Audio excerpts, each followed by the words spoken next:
నిజాము కాలంలో అప్పటికి ఉద్యోగస్తులుగా ఉన్న వాళ్ళని తీసేసిండ్రు. కొంతమందిని రోహిల్లాలను కానీ ఇతర పర్షియన్లను కానీ వాళ్ళని ఇక్కడి నుంచి ఉద్యోగం నుంచి తొలగించండ్రు పైసలు చాలక. ఆ ఉద్యోగం కోల్పోయిన వాళ్ళందరూ కూడా దారిదోపిడిగాళ్ళుగా మారిపోయింది.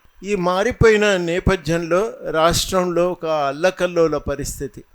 రాజేమో పసిపిల్లవాడు, దాన్ని అడ్మినిస్ట్రేషన్ను నడపగలిగేటువంటి శక్తి లేదు. బ్రిటిష్ దగ్గర కూడా వీళ్ళు చాలానే అప్పులు తెచ్చుకున్నారు. ఈ అప్పులు కట్టడానికి వాళ్ళు బేరార్ జిల్లాను వాళ్ళు రాయించుకున్నారు.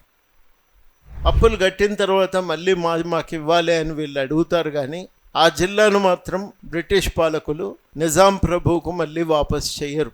ఒప్పందం రాయించుకొని ఫైనల్గా బెరార్ జిల్లాను తమ పేరు మీదకి మార్చుకుంటారు. బెరార్ జిల్లాకున్న ప్రత్యేకత ఏంటంటే అక్కడ పత్తి పండుతుంది, అద్భుతమైన పత్తి పండుతుంది. దాదాపు చాలా ఆదాయం వస్తుంది. 20 లక్షలు అక్కడి నుంచే శిస్తు వస్తుంది అనేది అప్పటికి ఉన్న లెక్క.